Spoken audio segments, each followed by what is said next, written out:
आपके लिए रखते हैं सामने अदिति नायर, जो चीफ इकोनॉमिस्ट है इकरा की।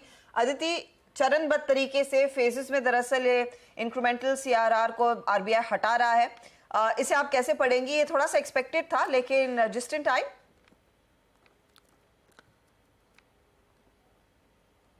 इस बैनर में आईसीआरआर को हटाया जाएगा, ये बहुत ही प्रैक्टिकल और प्रैग्मेटिक मूव है।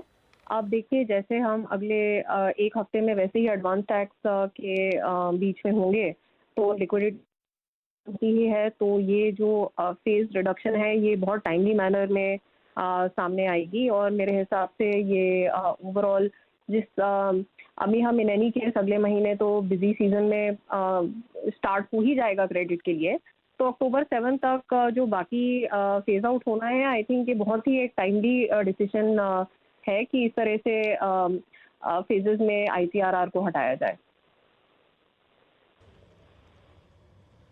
यहाँ से आगे कंसिडरिंग हम वो फेस्टिव सीजन में जाएंगे जो आप भी मेंशन कर रही थी, लेकिन दूसरी तरफ इन्फ्लेशन का थोड़ा सा डर है, क्योंकि बीच में जिस तरह का स्पाइक देखने को मिला था कच्चे तेल में।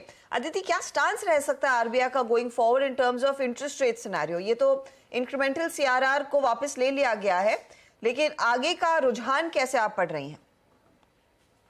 देखिए, मेरे हिसाब से अभी जो इन्फ्लेशनरी कंसर्न्स हैं, क्योंकि वो या तो फूड इन्फ्लेशन की वजह से है जहाँ स्पेसिफिक सप्लाई डिमांड इश्यूज हैं, या फिर वो कच्चे तेल की वजह से है जो एक एक्सोजेनस शॉक है जो इंटरनल डिमांड डायनामिक या लिक्विडिटी सिचुएशन से नहीं ड्राइव होता है। तो आईसीआरआर और लिक्विडिटी के जो टूल्स हैं वो अभी इन्फ्लेशन से सेपरेटली देखने चाहिए, क्योंकि अभी it's not domestic demand which is creating the high inflation. बहुत स्पेसिफिक रीजंस हैं जो ये इन्फ्लेशनरी एनवायरनमेंट को क्रिएट कर रहे हैं। हमने देखा टमाटर के भाव बढ़े और अब काफ़ी कम हो गए हैं, प्याज के भाव बढ़े हैं, लेकिन वो अलग उनका अपना एक पैटर्न चलेगा। जो मॉनसून के ख़राब होने की वजह से फूड ग्रेन्स में जैसे कि पल्सेस में थोड़े से इश्यूज हैं, वो भी बहुत स्पेसिफिक मॉनसून की वजह से है, ये एक्सेस डिमांड से नहीं क्रिएटेड है। तो मेरे हिसाब से इन्फ्लेशन मैनेजमेंट और लिक्विडिटी मैनेजमेंट को अभी थोड़ा सेपरेटली ही देखना चाहिए।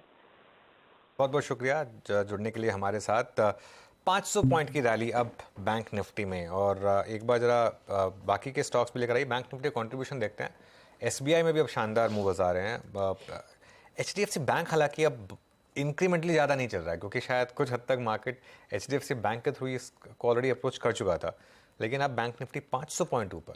500 पॉइंट एचडीएफसी बैंक का सबसे बड़ा कंट्रीब्यूशन, फिर आईसीआईसीआई बैंक, एसबीआई, कोटक, और देखिए अब इस समय 485 पॉइंट्स, 45,361 बैंक निफ्टी का मूव। और यहाँ पर हर्षदा, अब मुझे लग रहा है कि आप तैयारी कर लीजिए, शायद और 2 हफ्ते में यहाँ भी न्यू हाई लगना चाहिए। 46,369 का न्यू ऑल टाइम हाई है। 1000 पॉइंट ही दूर रहेगा बैंक निफ्टी में। बैंक निफ्टी में वो मोमेंटम आना शुरू होता है तो 1000 पॉइंट्स बहुत जल्दी आ जाते हैं, कोई स्ट्रेस ही नहीं है। और 19,858 निफ्टी पर हैं हम इस समय, 2:25 हो चुके हैं। बस थोड़ा सा और मार्केट को सपोर्ट मिल जाए अगर लास्ट के आधे घंटे में, और हम 19,900 के ऊपर बंद हो जाए मंडे मॉर्निंग को, फिर गैप अप के साथ मेरे ख्याल से आप शायद वो हिट कर भी लें 20,000 का मार्क। आशुतोष खजूरिया जुड़ गए हैं हमारे साथ।